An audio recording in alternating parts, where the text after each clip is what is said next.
Bismillahirrahmanirrahim.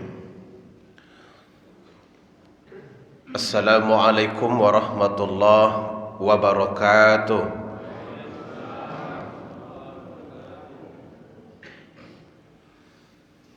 Alhamdulillahilladzi ahyana ba'dama amatana wa ilaihin nusyur. Segala puji bagi Allah yang telah membangunkan kita setelah sebelumnya kita tidur, dan insya Allah kepada Allah lah kita akan dikembalikan. Asyhadu an la ilaha illallah wa asyhadu anna Muhammadan abduhu wa rasuluh. Allahumma salli ala Sayyidina Muhammad wa ala alihi wa sahbihi ajma'in. Puji syukur kita sampaikan kepada Allah dengan mengucapkan Alhamdulillah. Pagi hari ini kita masih dapat menunaikan kewajiban kita, melaksanakan sholat berjamaah subuh dan kemudian dilanjutkan dengan pengajian. Mudah-mudahan Allah senantiasa memberikan waktu yang cukup hingga kita dapat memperbaharui dan memperluas pengetahuan-pengetahuan kita berkaitan dengan agama ini. Karena tanpa mengetahui akan sulit bagi kita untuk mengamalkan agama itu secara benar. Sebab itulah dari sekian banyak ayat Al-Quran yang ada, Allah tidak menurunkan ayat tentang muamalah pertama kali. Allah juga tidak turunkan ayat berkenaan dengan keluarga, tapi Allah turunkan ayat berkenaan ilmu. Iqra' bismi rabbikal ladzi khalaq. Bacalah dengan menyebut nama Tuhanmu yang telah menciptakanmu. Iqra' wa rabbukal akram. Bacalah. Artinya perintah baca. Untuk pertama kali ayat Al-Quran turun menandakan bahwa membaca itu menjadi bahagian terpenting dari agama ini. Karena memang tidak mungkin kita bisa memahami tanpa membaca. Artinya agama ini baru dapat kita pahami dengan baik kalau kita punya ilmu tentangnya. Sekiranya kita tidak berilmu, maka kita tidak dapat memahami agama ini secara sempurna. Karena itulah menuntut ilmu itu ada kalanya lebih baik daripada melaksanakan amal-amal fardiyah, sunnah. Pernah Nabi menyebutkan bahwa menuntut ilmu satu bab lebih baik daripada solat sunat 100 rakaat dalam satu malam. Saya yakin belum ada di antara kita yang pernah solat sunat 100 rakaat itu. Mampu kita konsentrasi penuh 23 rakaat solat tarawih saja, itu sudah sangat hebat itu. Kadang-kadang 23 rakaat itu pun konsentrasinya berkurang, omelannya banyak. Apalagi kalau imamnya agak panjang sedikit bacaannya. Nanti imam disebut-sebut di belakang, lama betul bacaan imam ini. Dan tidak jarang juga setengah sudah cabut, hanya sampai 8 hilang. Berat melaksanakan sholat sunat itu, walaupun cuma sunat tapi berat. Apalagi jumlahnya 100 rakaat, karena itu kita tak pernah melakukannya. Tapi duduk menuntut ilmu satu bab itu lebih baik daripada sholat sunat 100 rakaat bahkan satu malam. Pernah Bapak Ibu salat 100 rakaat? 23 rakaat? Saya dulu ketika di Malaysia juga jadi imam salat tarawih. Lumayan lama, 6 tahun. Dan katanya mereka sangat suka dengan saya. Saya tidak tahu kenapa mereka suka. Dan kita sebagai manusia biasa ya senang ketika orang menyukai kita. Satu kali saya ganti imamnya karena kebetulan tidak ada masalah. Saya sakit kepala waktu itu. Semuanya komplain. Ustadz jangan ganti-ganti lagi imamnya. Saya senyum-senyum saja, ada pula bangganya sedikit, begitulah manusia itu. Lalu saya tanya kepada mereka, kenapa Bapak Ibu senang dengan saya? Jawabannya ternyata yang luar biasa, Ustadz bisa cepat.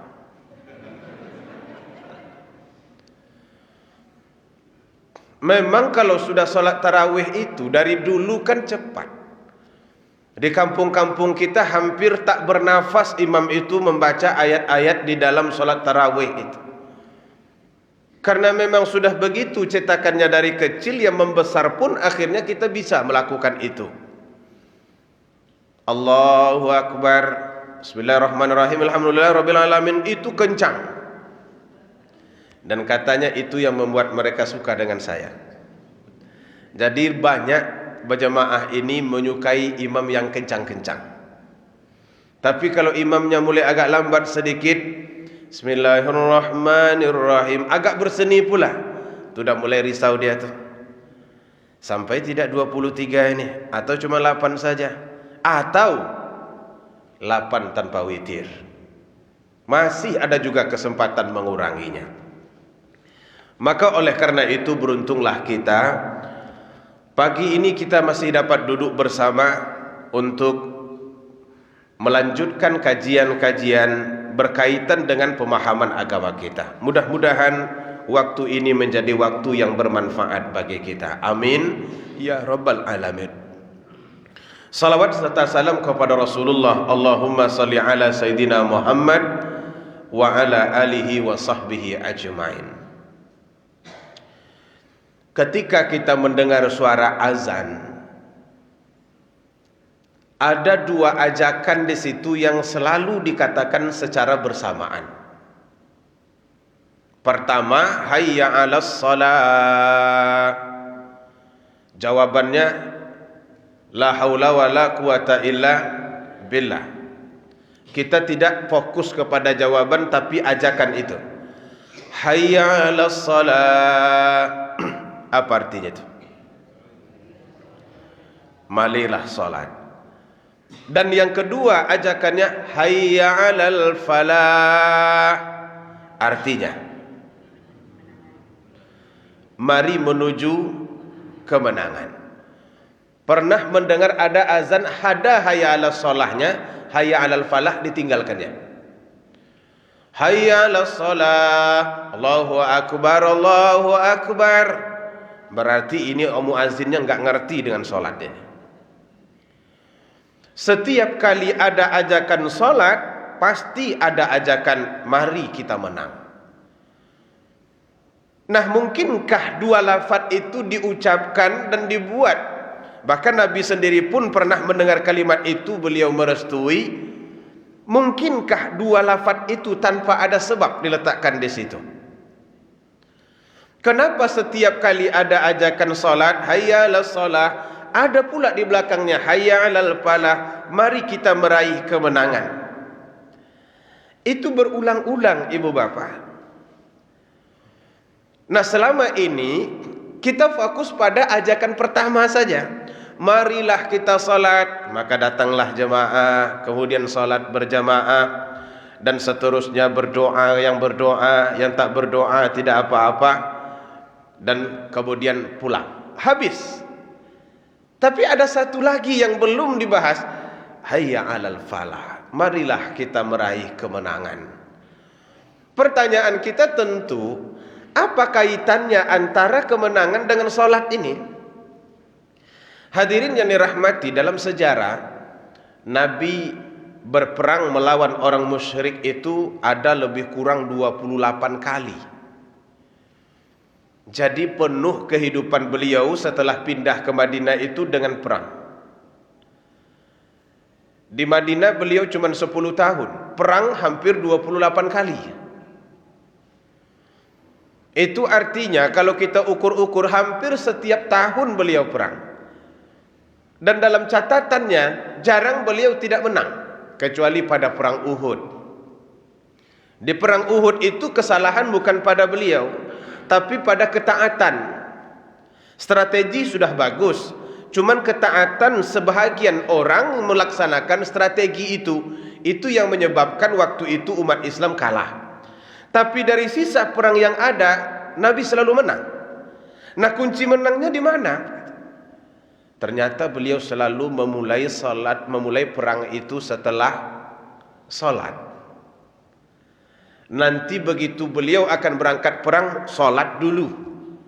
Maka biasanya beliau kalau memberikan bendera untuk dipegang dalam perang, itu setelah salat. Dan ini beliau anjurkan kepada kita di mana-mana. Kalau kita mau pergi ke Mekah contohnya, berangkatlah dari rumah setelah salat 2 rakaat, atau bahkan mungkin di masjid. Kemudian pulang dari Mekah, jangan langsung ke rumah, tapi datanglah dulu ke masjid, laksanakan salat 2 rakaat. Apa hubungannya antara salat 2 rakaat dengan perjalanan? Salat 2 rakaat dengan kembali. Sepertinya Nabi ingin setiap aktivitas itu dimulai dengan salat. Nah, kembali kepada perang tadi, beliau selalu menang setelah memulai setiap peperangan itu dari salat atau setelah salat. Hadirin yang dirahmati Allah Subhanahu wa taala, memaknai dan memahami bahwa salat itu membawa manusia menjadi menang. Imam Fakhruddin Ar-Razi ketika beliau menafsirkan satu ayat yang memerintahkan memelihara salat, hafizu 'ala salawati was salatil wusta, peliharalah salat dan salat wusta. Salat wusta itu kata ulama itu bisa ditafsirkan salat asar. Ada yang menafsirkannya begitu. Nah, kata Imam Fakhruddin Ar-Razi, perintah memelihara ini dalam bentuk lafadznya hafizu itu artinya, kata beliau, istirak. Dalam bahasa Arab istirak itu kita memeliharanya, salat itu juga memelihara kita. Jadi ada perbuatan yang dilakukan secara bersamaan. Kalau memukul bahasa Arabnya daraba. Umpamanya saya memukul Pak Haji ini contoh saja Pak Haji ya, jangan diseriuskan ya. Darabtuhu, aku memukulnya. Itu kata-katanya satu, berarti aku yang melakukannya. Tetapi kalau daraba atau tadaraba, saya memukul beliau, beliau juga memukul saya. Nah, Allah menggunakan ketika menyuruh kita memelihara salat dengan lafaz bersama. Hafizu, peliharalah olehmu. Jadi kita diperintahkan untuk memelihara salat, dan salat itu pula juga diperintahkan untuk memelihara kita. Mungkin karena itulah ada kalimat berbunyi, inna salata tanha anil fahsya wal munkar. Sesungguhnya salat itu memelihara dan mencegah seseorang dari melakukan perbuatan keji dan mungkar. Artinya salat ini ibu bapak akan membuat manusia itu menjadi pribadi baik. Kalau yang mungkar tidak lagi dilakukan, yang ma'ruf selalu dianjurkan, maka dia akan memiliki pribadi baik. Sebab itu orang-orang salat itu, kalau sudah memang salat, dari tata keramanya bagus, dari tutur katanya biasanya terpelihara, kecuali yang ganjil-ganjil. Kalau memang ada yang tak lulus sensor, biasanya iya. Kemudian dari kehidupannya dengan tetangga bagus, dari pola pergaulannya juga bagus. Artinya salat itu kalau dilakukan dengan baik, ia mampu mencetak dan membuat manusia menjadi orang berkepribadian baik. Sekarang kalau kita tanya, sukses, apa yang paling besar mempengaruhi kesuksesan itu? Apakah dia kesuksesan itu lebih banyak dipengaruhi oleh kepintaran atau oleh kebaikan? Silahkan dijawab, saya minum dulu. Boleh ya Bapak Ibu ya? Tak sempat tadi minum di rumah. Ini kalau tidak diminum nanti nggak lancar. Dia seperti oli sudah kering gitu. Nanti jam.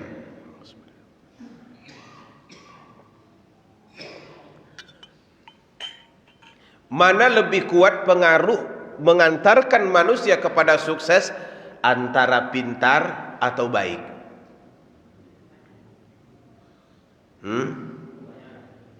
Ya yang pastinya pintar baik kan begitu. Tapi kalau ada calon menantu kita, dia pintar, cuman orangnya kurang baik, mau menerimanya?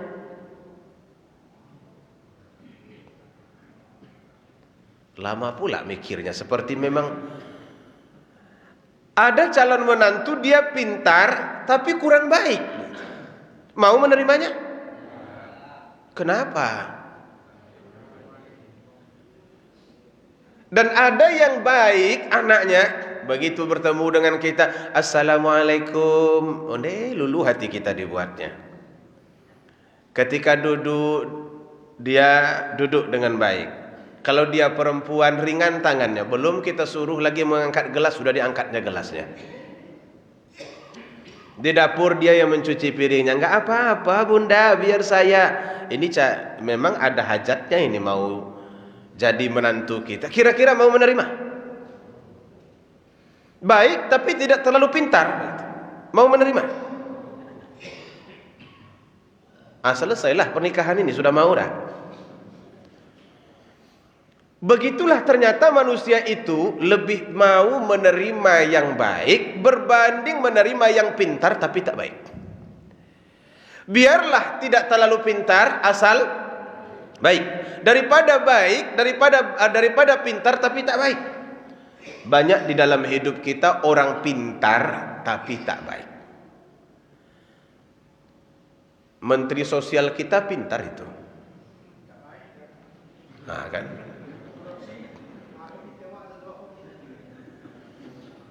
Kurang pintar apa itu? Pintar. Kalau nggak pintar nggak mungkin dia jadi menteri. Kalau untuk model-model seperti saya jadi RT pun payah. Dia bisa jadi menteri karena dia pintar, tapi sayangnya tidak baik. Kalau dia sekarang diangkat jadi menteri sekali lagi, mau? Nggak mau kita. Setelah diangkat jadi menteri, diolahnya BLT, masuklah dia. Setiap bungkus sembako diambilnya Rp10.000. Ya kalau kita hitung Rp10.000 itu sedikit, tapi kalau dikalikan 2 juta paket,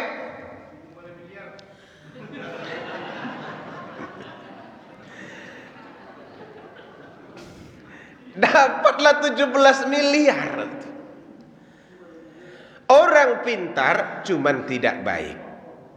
Nah hadirin yang dirahmati, saya dulu ketika masih bekerja di rumah sakit Ibu dan Anak Zainab, saya selalu ikut dalam seleksi calon pegawai yang akan masuk. Karena memang di situ kita berencana untuk mensyariahkan, jadi semua pegawai yang masuk harus syariah. Nanti kita ngobrol-ngobrol, ngomong-ngomong syariah, yang masuk tak syariah tak jalan. Maka dibuatlah peraturan bahwa semua pegawai yang masuk mesti mengikuti seleksi syariah. Itu mulai dari mengajinya dites, sampai kepada pengetahuan agamanya dites. Sedikit pelaksanaannya kita tanya. Dan lebih daripada itu, masuknya saja itu sudah dilihat. Begitu dia masuk ke dalam ruangan, ketoknya saja itu dinilai Bapak Ibu. Karena ketok ini ada di situ lambang baik tidaknya seseorang. Kalau ada orang ketok, dalam bahasa kerennya ketepek, tahu ketepek?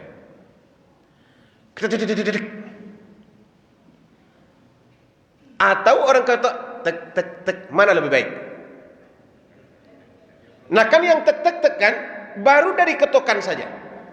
Kita sudah tahu, begitu kita sedang asik-asik, teng teng teng teng teng teng, banyak sekali. Enggak 1 2, langsung terkejut, siapa ini? Ternyata orang mau tes masuk. Kira-kira kalau sudah begitu masuknya seorang karyawan, sebelum kita tanya nilainya apa? Itu sudah ada cap di majahnya. Oh, ini ini nggak cocok ini. Begitu dia masuk, dilihat gaya jalannya, dilihat kalau dia naik motor jaket yang dipakainya, dilihat cara duduknya, dilihat pandangan matanya, banyak yang dilihat. Kalau dia asik, ini lagi ngapain ini? Kita tanya kepadanya, apakah bagaimana? Dia nengok entah kemana, enggak ke kita. Gimana itu? Itu semuanya kita nilai hingga kita sampai pada satu kesimpulan bahwa karyawan ini cocok diterima. Secara keilmuan di bidangnya bagus, secara syariah dia juga bagus. Bahkan ada yang pernah saya tanya, datang dari Bukit Tinggi. Di situ namanya Islam itu kan memang harus semuanya Islam. Tidak Islam hanya sewaktu-waktu lalu di waktu yang lain dilepas. Ini siapa nama? Si Fulan. Dulu sekolah di mana? Disebutnya lah di sekolahnya. Di situ boleh buka jilbab? Sebetulnya tidak. Pernah buka jilbab? Pernah. Berapa lama? 3 tahun. 3 tahun kamu buka jilbab. Itu lama. Itu bertukar. Itu mengalah. Akhirnya berceramah jadinya. Mengalahkan ceramah kita ini. Tak jadi seleksi. Menangis-nangislah di situ. Begitulah modelnya. Artinya kepentingan baik dalam hidup kita itu jauh lebih besar daripada kepentingan pintar. Nah, kembali kepada salat. Salat tidak membuat orang menjadi pintar, tapi membuat orang menjadi baik. Karena itu ibu bapak bertemu dengan orang salat ini dimanapun enak. Jika dia anak muda, enak. Jika dia orang dewasa, asik. Jika dia orang tua, enak. Ada anak muda yang pakai kopiah, yang pakai apa namanya ini, songkok jala itu. Songkok jala itu kan paling banyak dipakai. Dengan gayanya sendiri, menengoknya itu rasa-rasanya kalau adalah anak gadis tetangga kita, mau kita melamarnya untuknya. Anak gadis tetangga, mau kita melamarnya karena gayanya itu. Ada rasa-rasa tak dapat kita gambarkan seperti apa, yang penting nyaman begitu. Atau contohnya, kalau kita naik taksi, sopirnya pakai songkok. Ada pula tasbih di kaca depan ini. Al-Quran 1 di depan, di dashboardnya. Nggak pernah dibacanya Al-Quran ini, cuma action saja. Tapi Bapak Ibu pasti akan merasa di dalam itu nyaman. Betul tidak? Assalamualaikum. Waalaikumsalam. Ada pula jenggotnya 2-3 helai. Itu lama memeliharanya tuh. Ada tasbih, ada Al-Quran di dashboard. Dan ternyata ketika dia memutar radio, bukan lancang kuning yang diputarnya, lancang kuning FM, tetapi yang diputarnya ceramah. Alhamdulillah. Kalau tidak ada mengajinya di situ, apa perasaan kita duduk di dalam taksinya itu? Nyaman? Nyaman. Apakah Bapak Ibu akan ditipu? Tidak. Kalau tinggal handphone, kira-kira dia akan kembali lagi? Hilang handphone itu? Tidak. Tapi begitu kita masuk, Assalamualaikum, Waalaikumsalam, rambut licau, tetapi kelihatan jarang dia salat. Ada pula goresan-goresan tato di tangannya sedikit. Itu kita sudah takut. Kalau malam kita bergerak, sibuk kita mencari handphone. Kira-kira siapa duluan yang akan dihubungi ini kalau terjadi apa-apa. Begitu khawatirnya kita. Jadi salat itu mampu membuat orang menjadi nyaman, mampu membuat orang menjadi lebih baik, punya kepribadian yang baik. Nah, mulai dari kepribadian yang baik inilah ternyata kesuksesan hidup itu akan kita dapatkan. Karena itu orang punya menantu yang baik yang diambil, orang pekerja yang baik yang diambil. Kalau ada karyawan-karyawan sate, yang baik yang diambil, bukan yang pintar. Karena itu hidup ini ibu bapak, jangan berpikir pintar terus menerus, tapi baik yang harus kita buat. Di negeri kita ini ada sedikit pergeseran nilai-nilai pola pendidikan dan keilmuan, bahwa kita lebih mementingkan kepintaran berbanding kebaikan. Sebab itu anak-anak yang pintar itu selalu dipuji. Tapi anak-anak yang baik jarang sekali mendapat pujian. Padahal nanti ketika dia berada di dalam masyarakat, baiknya itu yang akan kita nilai. Pintar pun dia, kalau dia nggak pernah datang ke masjid, nggak kita bawa. Tapi kalau dia nggak pintar, cuman dia selalu berada di sini, suaranya bagus. Kemudian kalau dia berbicara, enak. Begitu nggak ada imam, dia yang jadi imam. Mau kita bawanya? Mau. Karena kebaikan itu sesuai dengan naluri manusia. Nah, salat ia menciptakan pribadi yang sesuai dengan naluri manusia. Karena itulah ketika kita diajak untuk salat, itu bukan hanya sekedar gerakan, tetapi juga diajar untuk menjadi orang-orang yang sukses. Itulah sebabnya dua kalimat itu tidak pernah ditinggalkan. Hayya 'alas shalah dan hayya 'alal falah. Dia selalu datang bersamaan atau selalu diucapkan bersamaan.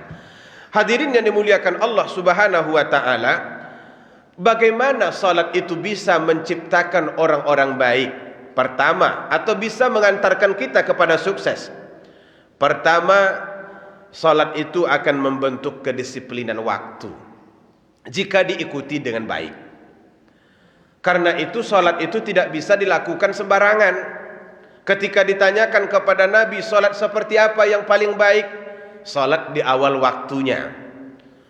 Bahkan Allah menyebutkan innas salata kanat 'alal mu'minina kitaban mauquta. Salat itu ada waktu khususnya di depan. Artinya ketika dia terdengar, disitulah kita diperintahkan. Jangan molor. Kalau molor, walaupun sah salat itu, tapi Allah katakan rugi. Ada ayatnya, fawailul lil, surah apa itu?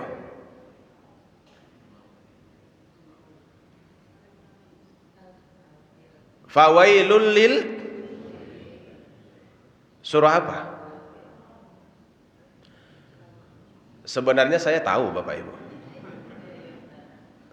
Belum disebut, saya sudah ingat, karena itu diarahnya kan ke situ. Lalu kenapa Ustaz bertanya? Mata ibu-ibu sudah mulai redup, saya lihat. Ini kalau tidak ditanya bentar lagi out ini. Sudah mulai susah untuk dikedip-kedipkan.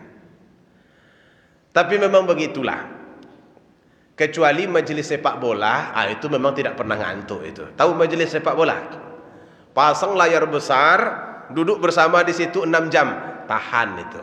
Orang tak akan ngantuk walaupun sampai jam 4 subuh. Tapi kalau majelis ilmu namanya, ondeh, 15 menit cerahnya cuman. Sisanya mendung itu. Mendung dan semakin mendung. Bahkan last menit hampir turun hujan. Itu caranya cuman adalah bagaimana supaya kita bisa membangkitkan, ya Tanya apa yang ditahu, ini tekniknya Bapak Ibu ya. Kalau tidak ditanya, sebut nomor terakhir. Yang terakhir. Nah, itu baru dia bangun tuh. Sampai juga akhirnya yang terakhir. Walaupun yang terakhir ini masih ada 17 poin di bawahnya. Yang penting sebut terakhir dulu. Masih bisa bertahan? Masih ya, oke lah. Mungkin saya ini pula yang lebih-lebih ini. Fawailul lil musallin, celakalah. Kata-kata fawailul itu celaka. Celaka itu ya celaka. Orang sholat kok celaka. Ketika sholat itu tidak tepat waktunya, maka Allah masih mengkelompokkannya kepada orang yang celaka. Artinya sesuatu yang tidak disiplin ini akan menyebabkan manusia itu tidak akan pernah sukses. Dan sholat itu tidak mau kita seperti itu. Karena itu disuruhnya, begitu azan berkumandang, pakai kain sarung. Pakailah baju yang pas. Menujulah ke masjid, sholatlah bersama. Itu yang paling baik. Nah ternyata dalam kehidupan orang sukses ini, mereka selalu menyebutkan kata-kata kunci disiplin. Di mana saja. Orang Jepang itu terkenal dengan kesuksesan luar biasa. Sehingga ketika kita berlari-lari dengan pisau dapur, dengan keris dulu waktu perang dengan Belanda, mereka sudah bisa terbang tinggi. bisa mengebom kepulauan Hawaii.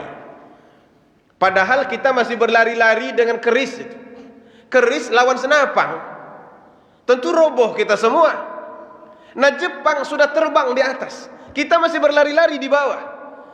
Jadi ada orang menelitinya, merasa dia sangat tertarik dengan kenapa Jepang itu bisa lebih maju dari yang lain.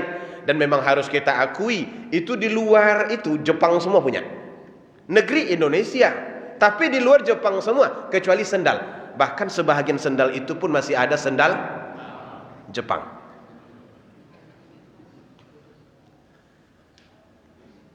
Banyak sendal Jepang di luar tuh.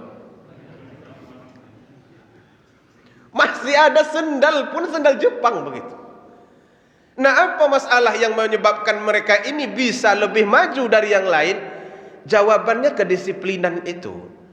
Orang Jepang ini punya prinsip, kalau sudah bekerja jangan bekerja double, tapi bekerja satu. Selain tepat waktu, fokus pada satu pekerjaan. Sampai selesai mereka tidak akan menambahnya dengan pekerjaan lain. Nah, berbeda kata peneliti ini dengan bangsa-bangsa lain, termasuklah bangsa kita yang disebutnya. Bangsa lain, ada bangsa Filipina, ada bangsa Thailand, ada bangsa Melayu, Indonesia dan lain sebagainya. Kalau bekerja itu sering bekerja dengan 2 pekerjaan, bahkan sampai 3 pekerjaan dalam satu waktu. Apa contohnya tuh ya? Bapak Ibu tahu mesin tik itu, komputer, tombolnya sangat banyak di situ. Kenapa orang buat komputer itu kok meletakkan tombol banyak, ada 45-an? Karena dia berpikir yang akan menekan seluruh tombol ini ada 10 jari. 10 jari inilah yang bergerak di atas itu. Maka dia bisa mengelola 40 tombol. Masalahnya di banyak tempat, kata beliau, tidak semua jari itu yang bisa efektif. Jari kiri mati semuanya. Jari kanan satu yang aktif, telunjuk. Itulah yang menelusuri setiap tombol mesin tik itu dari kiri ke kanan. Dan sayangnya yang kanan tinggal yang satu aktif ini digunakan pula untuk merokok. Tinggal yang kiri yang tidak aktif.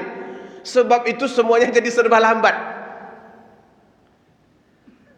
Mesin tik ditekan juga, merokok ia juga di situ, itu baru 2. Dan yang lain-lain juga banyak.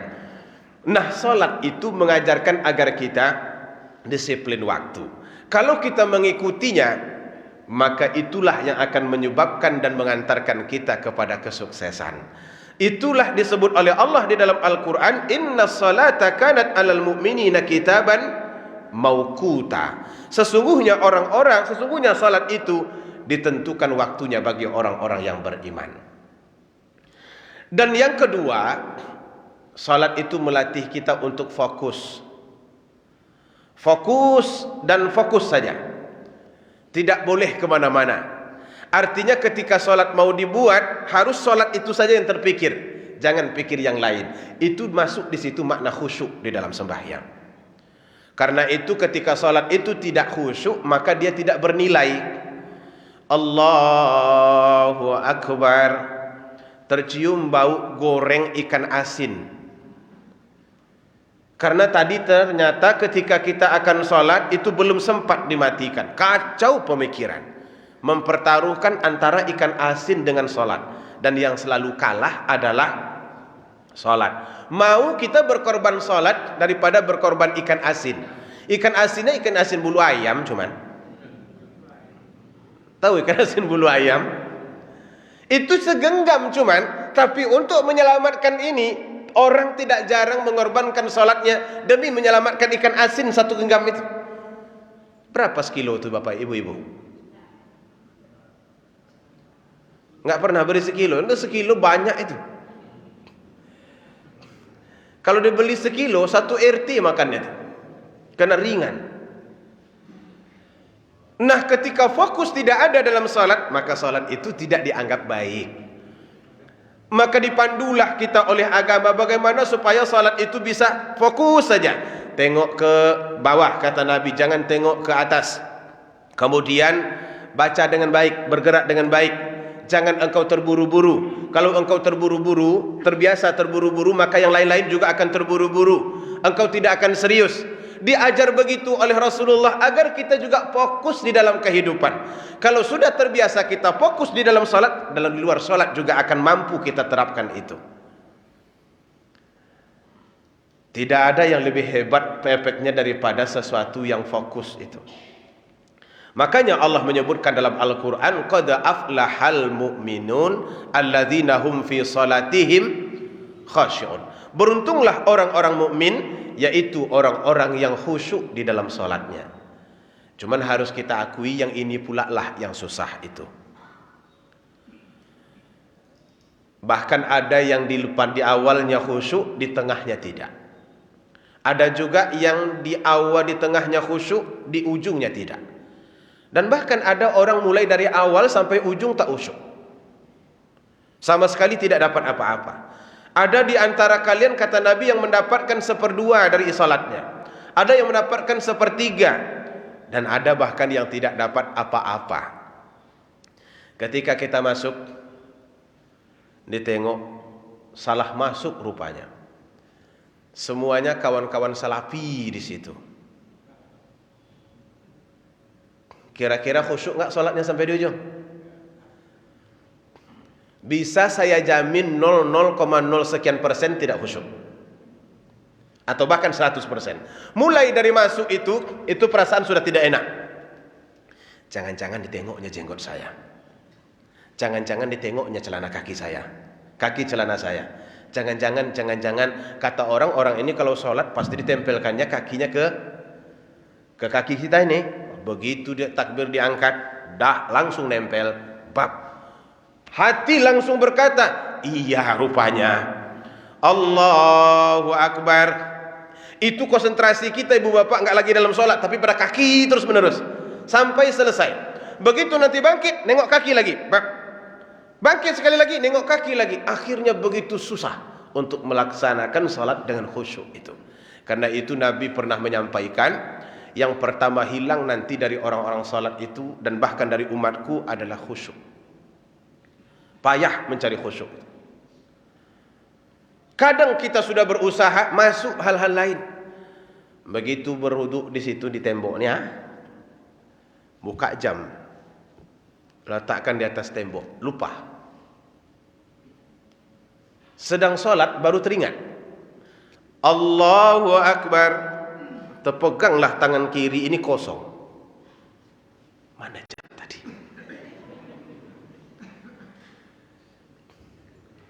Ternyata benar. Apakah jam tadi di kantong? Raba pula kantong. Masih sedang sholat itu, tapi sedang sholat mencari jam begitu. Mana gerangan jam tadi? Ternyata setelah ditelusuri, mulai dari kamar mandi masih ada tadi. Kemudian ke tempat wudhu. Oh, ternyata memang benar di atas tembok tempat wudhu tuh. Kira-kira sampai selesai apa yang dipikirkan? Apa harapannya? Janganlah ada orang berwudhu dekat situ. Allah bantu orang berwudhu tidak ada. Begitu rakaat yang ketiga, terdengarlah orang kumur-kumur, batuk pula di situ. Dibukanya keran besar-besar. Kira-kira hati bagaimana itu? Galau. Habislah jam tuh, ya Allah. Itu jam hadiah ulang tahun ke-79 bini kita. Bini itu udah meninggal pula tuh. Hilang semua konsentrasi itu. Begitulah beratnya untuk khusyuk itu. Maka oleh karena itu, ini harus kita usahakan. Kemudian yang ketiga, salat itu bisa membentuk kita menjadi pribadi yang teratur. Mulai dari wudu sampai kepada salam, itu diatur sedemikian rupa. Cuci tangan dulu. Jangan langsung masukkan ke dalam ember, kata Nabi, tak elok. Cuci tangan dulu di luar. Selang-selangi dia, masukkan ke dalam hidung air. Betul begitu? Masuk kemudian kumur-kumur, gosok gigi sedikit. Kalau engkau tadi makan sesuatu yang berbau di rumah, gosok giginya. Kemudian basuh 3 kali. Setelah itu masuklah ke masjid. Oh, jangan lupa doa sebelum masuk masjid. Sampai engkau di dalam masjid, jangan duduk dulu. Salat dulu 2 rakaat. Setelah salat 2 rakaat, jangan langsung salat wajib, tunggu imamnya dulu. Tunggu komando dulu. Begitu sudah terdengar Allahu Akbar, Allahu Akbar. Kapan harus berdiri? Bisa pada hayya 'alas shalah, boleh pada hayya 'alal falah, boleh juga setelah selesai. Tapi jangan duduk lagi kalau sudah selesai orang qamat. Nah, selesai qamat berdirilah.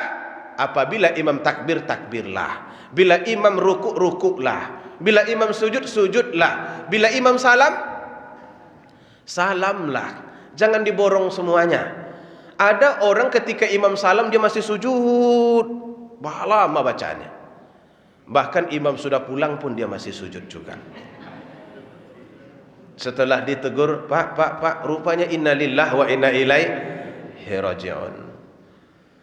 Lebih baik begitu. Jadi irtinanya teratur waktu itu. Enggak bisa zigzag.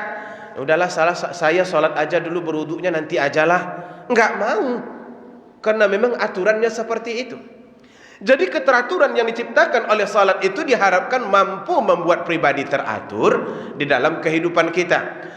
Keteraturan inilah yang menjadi lambang kesuksesan.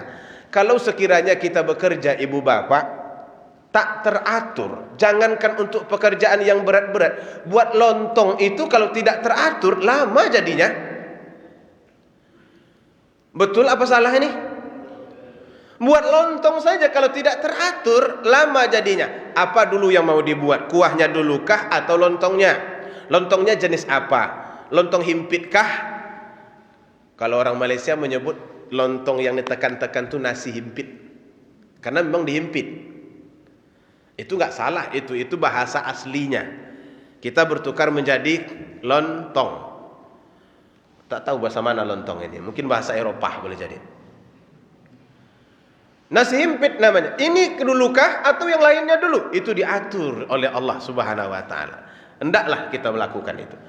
Kemudian yang keempat, salat itu membangun relasi. Dari mana relasi itu bisa kita tafsirkan? Ini berjamaah, ini ibu bapak, inilah relasi. Saya tidak kenal dulu dengan masjid ini. Baru setelah Pak Junaidi nelpon dan sampai sekarang pun masih nelpon juga. Suka betul beliau mengganggu saya.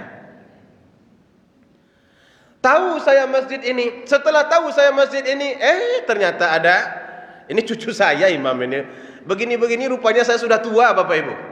Makanya setelah dia panggil atuk, saya panjangkanlah jenggot saya biar cocok jadi atuk. Ternyata kenal banyak. Dari kenal banyak ini akhirnya semua kita akan bisa melakukan berbagai macam hal dalam kehidupan kita dengan relasi itu. Pergi saya nanti ke BPJS, beliau yang saya temui. Pak Junaidi bantu saya.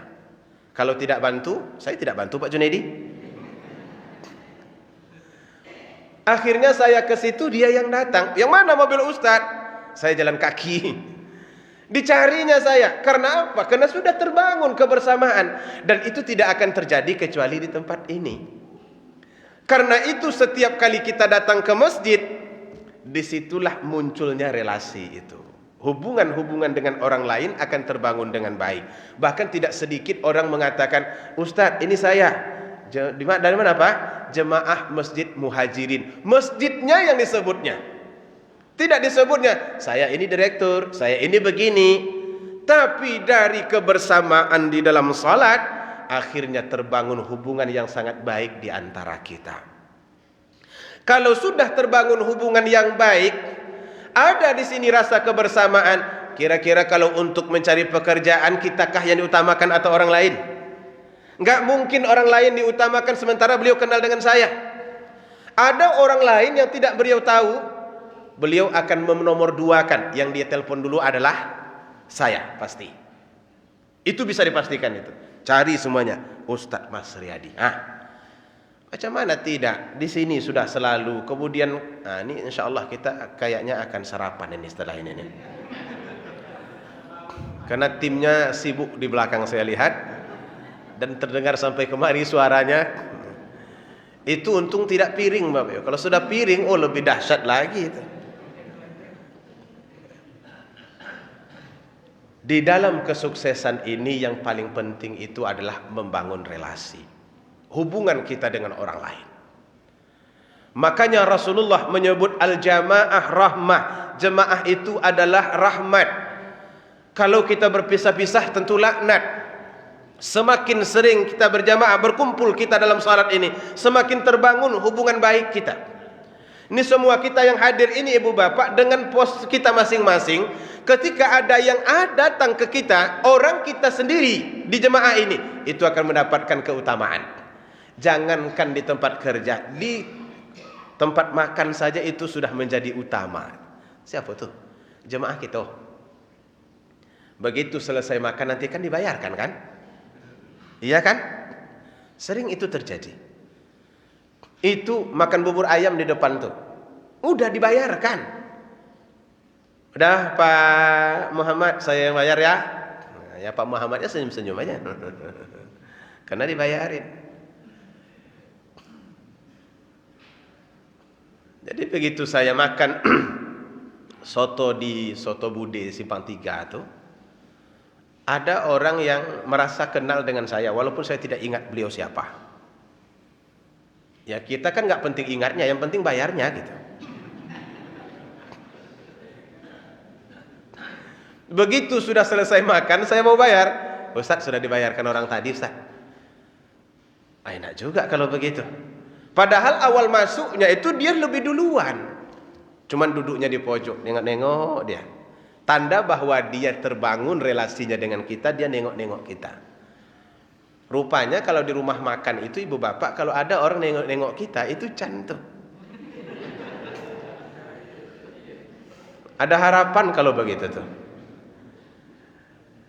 Tapi jangan lupa, jika kita duluan, jangan tengok-tengok orang lain. Karena orang lain yang masuk pun sedang mencari-cari can juga. Nampaknya kita nanti ini tengoknya. Begitu terbangun relasi yang baik, itulah yang menyebabkan kita akhirnya indah dalam hidup ini. Dan itu selalunya ada di dalam sholat. Karena itulah Nabi tidak mau umat Islam ini individualisnya itu terlalu dikembangkan. Mari berjamaah kata Rasulullah, datanglah, jangan sendiri-sendiri. Karena itu akan membentuk relasi dalam hidup kita.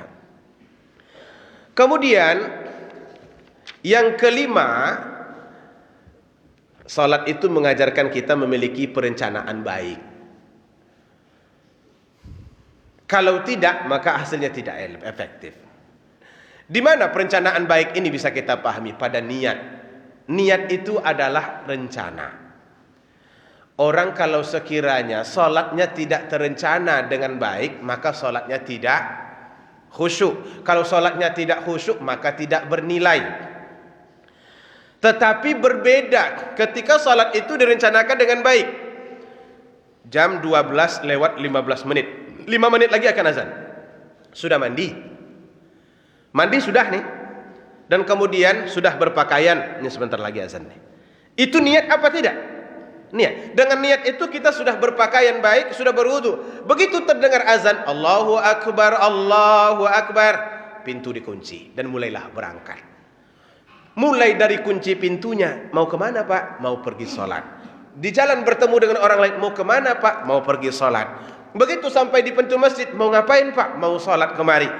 Itu biasanya rohnya, jiwanya, raganya itu akan dibawanya di dalam sholat itu seluruhnya. Tapi kalau orang yang tidak terniat dengan baik dalam melaksanakan salat itu, biasanya salat itu tidak akan bisa dilakukan dengan bagus. Komputer sedang hidup. Pak, salat lagi? Entar, tanggung katanya. Akhirnya selesai orang salat, dikejar juga salat. Tapi ini stop dulu. Enggak dimatiin, cuman stop saja. Ambil wudhu ke sebelah, ke kamar mandi, bentang sajadah dekat situ, Allahu Akbar. Bisa dijamin 1000% itu otaknya masih berada di komputer itu. Ketika dia berdoa, doanya doa biasa-biasa, enggak sampai ke hati. Rabbana atina fid dunya hasanah wa fil akhirati hasanah wa qina adzabannar. Allahumma barik lana fima razaqtana wa qina adzabannar. Baru sadar salah rupanya doanya bukan doa salat tapi doa makan. Tapi lanjut juga, konsentrasi itu hilang. Maka dalam hal kehidupan kita yang paling penting niat. Ibu-ibu, apa bedanya orang masak gulai jengkol dengan niat dengan orang masak gulai jengkol tak niat? Enggak usah proyek-proyek besar gulai jengkol. Jam 12 siang hari Jumat belum tahu lagi mau masak apa. Mau masak apa rencana? Enggak tahu nih. Pusing. Pergi ke dapur enggak juga nampak ada kentang 3. Ditengok di bawah rak itu apa yang ada ya? Ditengok lagi kulkas. Ada pula ikan asin bulu ayam tadi segenggam. Dan ternyata paling bawah nampaklah jengkol 12 biji. Ya udahlah, masak gulai jengkol saja. Bayangkan kata-kata udahlah, itulah yang menyebabkan ini takkan jadi lebih baik.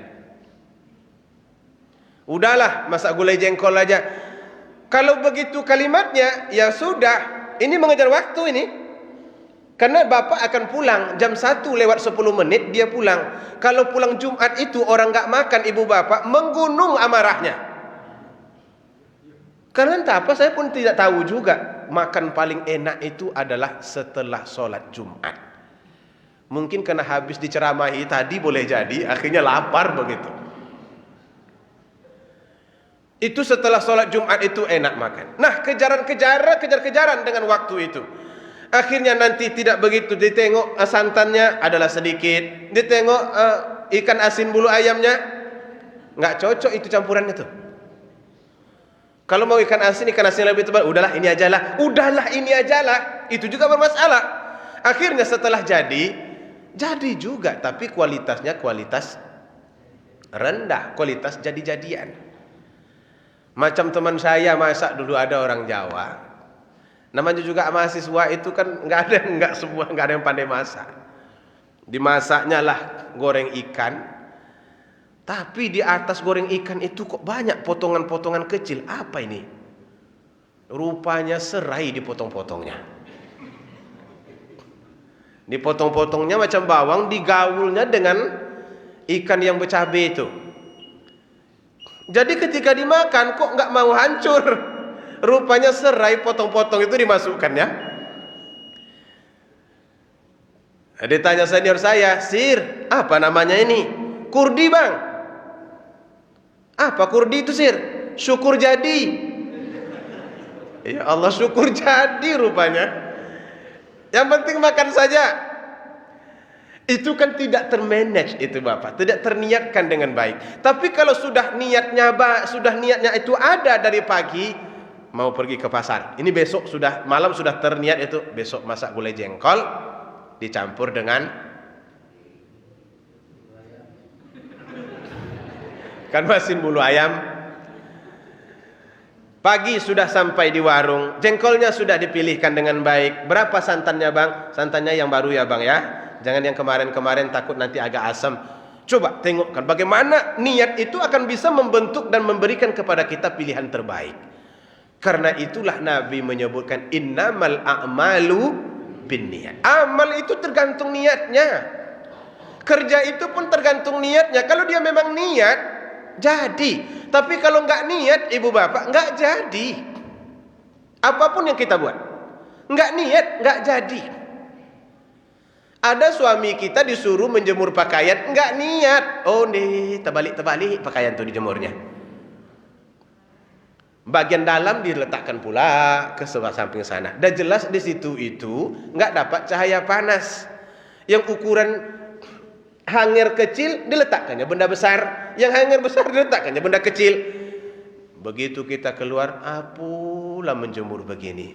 Memang tak di hati. Kalau tidak di hati itu berarti enggak niat. Tapi kalau dia memang serius, jadi itu. Apapun di atas dunia ini itu yang menjadi kunci. Jadi innamal a'malu binniyat.